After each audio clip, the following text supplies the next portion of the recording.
Hey everyone, what's going on? It's Phil Gerbishak again. Hey, and today we're going to talk about LinkedIn advertising, something that's really important to a lot of people. I love LinkedIn, and so I thought rather than me just talking about LinkedIn advertising, I'd bring on the guy that knows and probably has forgotten more than anybody I know, AJ Wilcox at B2 Linked. AJ, what's up, man? Dude, I'm so excited to be here, Phil.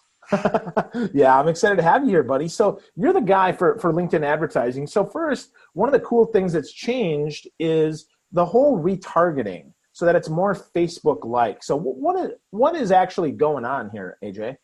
Well, so just talking about LinkedIn's retargeting, the really big thing that's happening just hasn't happened yet, but LinkedIn's coming out with event-based retargeting, similar to what Facebook has. So as of right now, if you create a video ad, you're going to pay 6 to 14 cents, most likely, to get someone to watch at least 2 seconds of your video. And then you can do absolutely nothing with it. If they don't go to your landing page, you can't track them, you can't retarget them. They're just kind of, you showed video for the fun of it. But herein, what I would imagine is probably the next quarter or two, LinkedIn will give us event-based retargeting. So we can say something like, if you've watched at least 50% of my video, then I want to show you the next one in the sequence, or then I want to show you just the second half, or whatever you want to do. Yeah. And this is getting really exciting. LinkedIn also announced this week, really quietly, might I add, that they acquired a new company called Drawbridge.com. And as part of that, Drawbridge has technology of identifying users, of stringing them together by their across devices. So if someone visits my ad from a mobile device, if LinkedIn completes this integration, I can retarget that same person when they're there on desktop and then when they hop on their tablet. So this all of a sudden gets really powerful with the retargeting. We're going to get a lot closer to where Facebook is. Ooh, that's cool. I think that's so important. I think from a small business perspective, if we're going to invest $100, $1,000 in an ad, we really want to be more granular instead of just, shooting in the wind. And so this really helps. This Drawbridge integration is really going to be big. That's almost as good as HubSpot does for matching websites, it sounds like to me. Yeah, and there are a couple other things. I've never used Drawbridge, so I'm not quite sure, but just perusing their website, it looks like they have abilities to do like lead attribution. And so we might be able to thread together some things that are in the CRM. So all of a sudden, LinkedIn's not just saying, here's your cost per conversion. They're saying, here's your cost per MQL or SQL or cost per proposal or cost per close. That gets exciting. Also, the ability to get off of LinkedIn, because we know that the average user only logs into LinkedIn 3 or 4 times a month. And so if you're trying to either target them or retarget them, that's not a lot of shots on goal that you get on people. But with Drawbridge, they have access to DSPs, which are like Google DoubleClick or whatever it's now called. Pretty much all the programmatic inventory across the web. So now you can use LinkedIn's targeting, not now, but when the integration's done, you can use LinkedIn's targeting to show ads across the entire web. So that one gets pretty exciting too.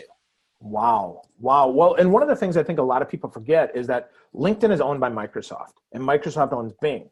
So this gives us an opportunity now to do some Bing integration. Now we know that, let's be clear, right? Google owns the search market for now, and maybe not forever, because their Justice Department's investigating them. We've got some interesting stuff. They might have to break them up like the Beatles. I mean, hopefully Yoko Ono doesn't come in though, because I got to tell you, if Yoko gets involved, it's all over but the crying, AJ. I love it. Right? So what's this Bing integration? What does this mean from a practical perspective for folks? Because we're only looking at 10 to 15% of traffic anyway, right? Yeah, exactly. Microsoft will oftentimes claim somewhere between 10 to 30% of traffic volume. But if you're a heavy Google advertiser and a Microsoft advertiser, it probably looks closer to 10% when you're actually looking at share across your market. What was so cool is after Microsoft announced that they had purchased LinkedIn, we went into this year and a half hiatus of what are they doing behind the scenes. And then all of a sudden, both sides started releasing little bits of little nuggets here and there. So Microsoft acted first, and they said, we have integrated 3 of LinkedIn's targeting facets that now you can target on Microsoft ads. Used to be called Bing ads. So there's one version of it that's in closed beta and one that's in open. So essentially you have to have a Bing advertising rep to get access to this, but it's available right now. You can go and create a campaign on Bing that says, if someone is either in this department, or if they are in this industry, or if they are at this company name, either of the three of those or in any combination, you can say they have to look like this professionally, and then as soon as one of them types one of these keywords, show them ads on Bing. And obviously we know LinkedIn's audience data is probably a pretty small subset of the general market. And then we know that Bing search is also a pretty small subset. So when you put those two together, you might not get a whole lot of data. You might not get a whole lot of traffic. For us, we've probably got, I don't know, I'm spending about $2 per click when I'm testing this out. So it's certainly cheaper than LinkedIn's original $6 to $9 per click. But it's probably only spent $300 or $400, but that's okay. That's kind of the beginning. What's in closed beta right now that is a little bit more exciting, it's almost just like LinkedIn, where you don't have to rely on them to type a keyword. You're just targeting that user as long as they fit either that department, that company name, or industry, across anywhere that Microsoft has them identified. The Microsoft Audience Network right now is like the Microsoft homepage, MSN, Skype, Outlook, all of those kind of properties.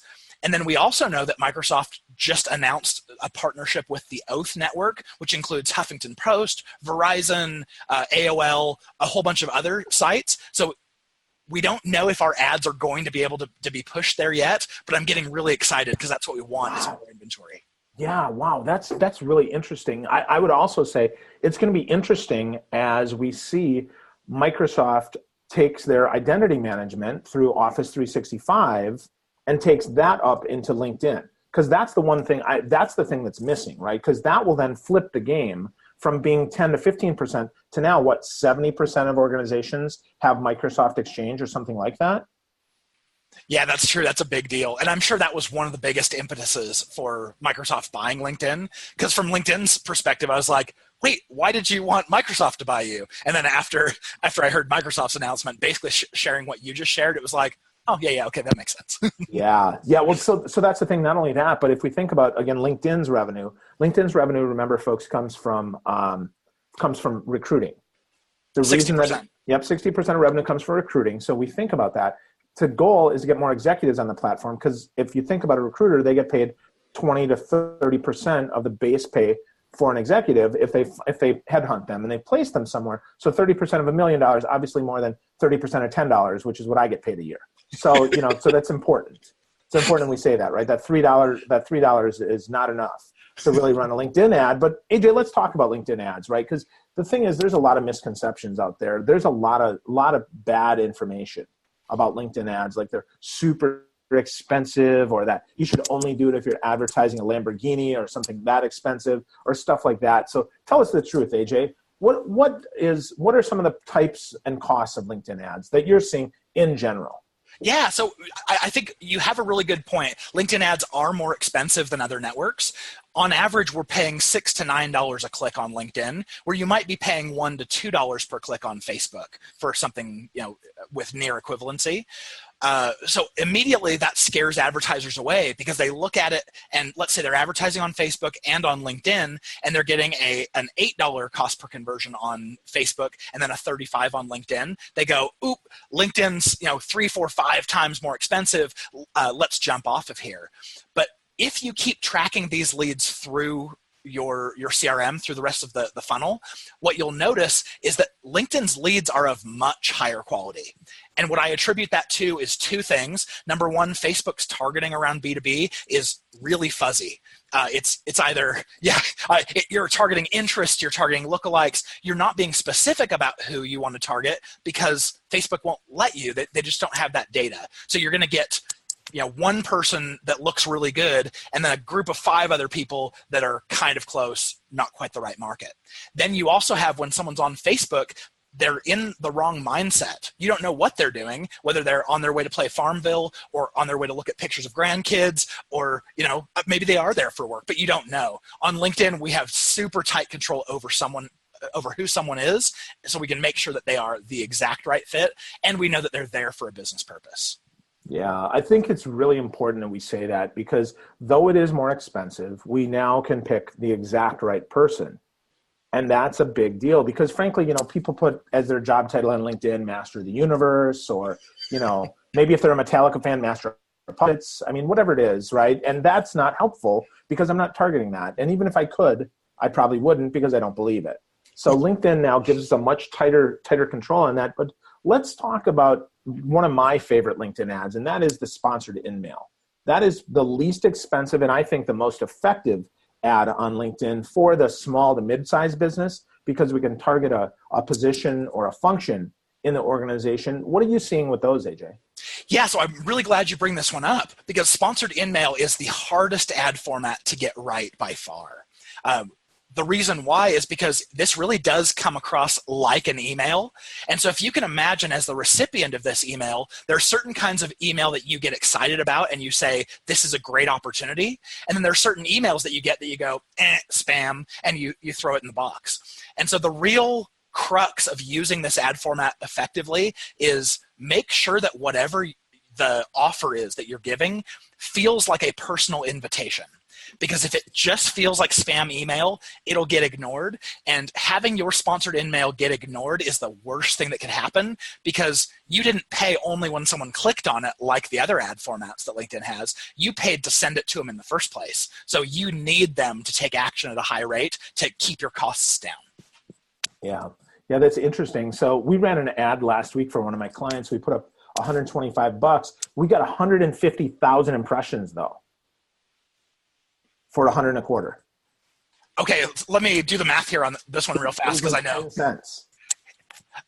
Okay, so my math is off there, but it was like 10 cents per impression on the math. And an impression, when you do sponsored in-mail, that's a send. So that is that.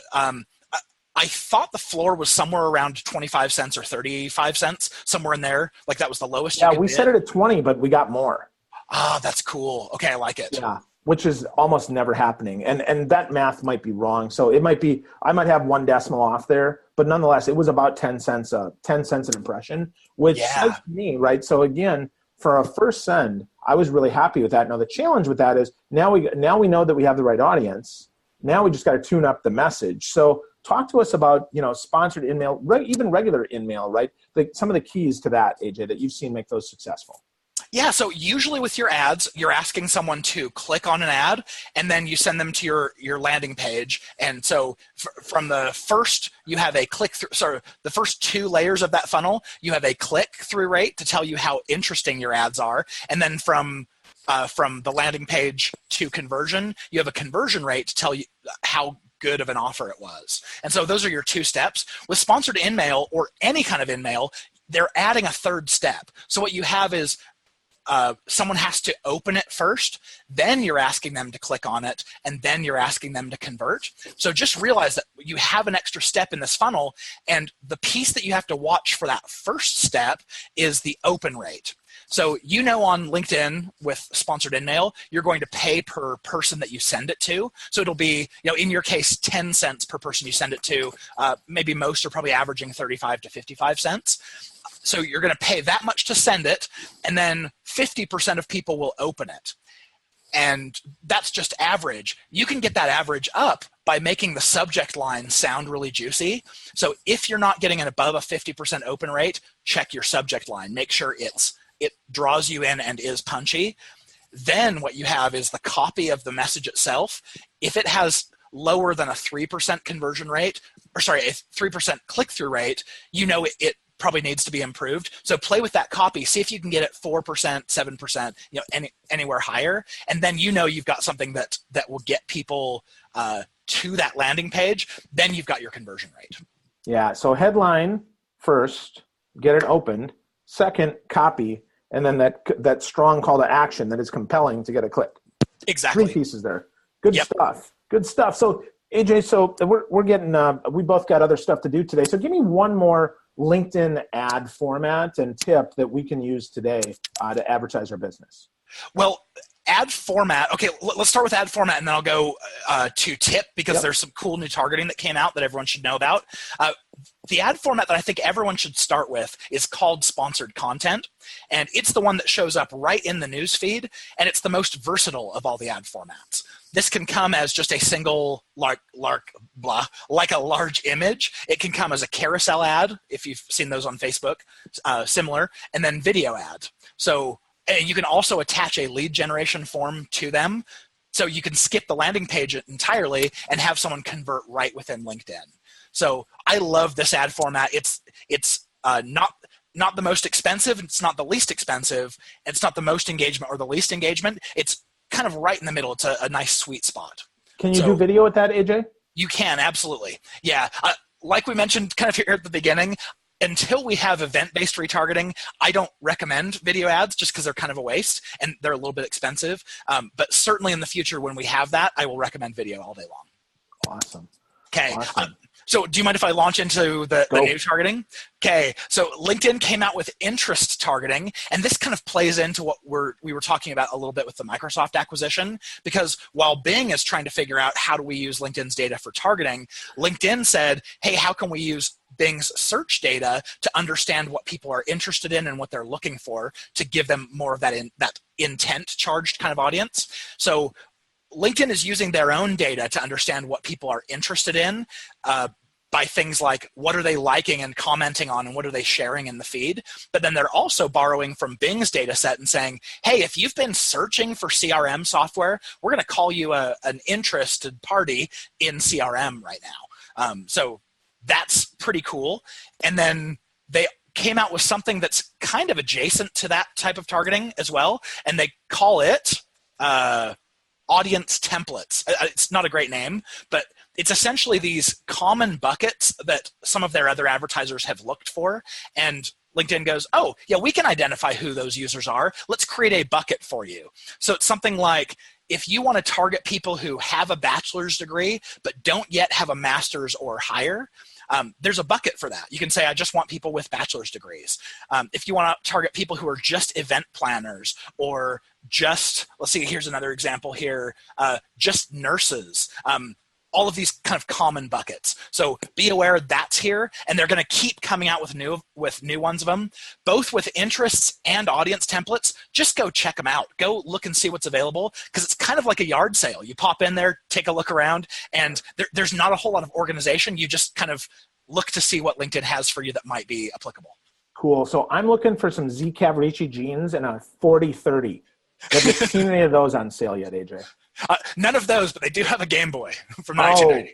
Excellent, excellent. So can't flash all the way back to 89, but we can get to 1990 with that. That's right. The Game Boy, the precursor to the new systems that none of us are young enough to play anymore, right? That's right. Awesome, man. Awesome. So, AJ, I appreciate you being here as always, buddy. So where do people find more of you? And do you have a resource for more on LinkedIn ads that they can get? Yeah, I mean, if you follow me on LinkedIn, pretty much every new development, I'm sharing it out. So if you want to follow me for news, that's great. If you go to b2linked.com, that's my site. And again, my dirty little secret is if you fill out the form on the site, you don't go to a sales rep and you don't go to my newsletter or marketing automation workflow. You just go right to my inbox, and I don't sell. So ask me anything. There you go. Yeah. So b2linked.com is the site. This is my buddy AJ Wilcox talking LinkedIn ads, folks. And if you're thinking about getting started, go get his dirty little secret, which is his LinkedIn ads cheat sheet. I use it with my clients. It's that good. And then when they get too big for me, then I always give them to AJ because he's the best. I appreciate you, buddy. Thanks so much for being here, dude. Absolutely. Excited to be here. Thanks. Thanks.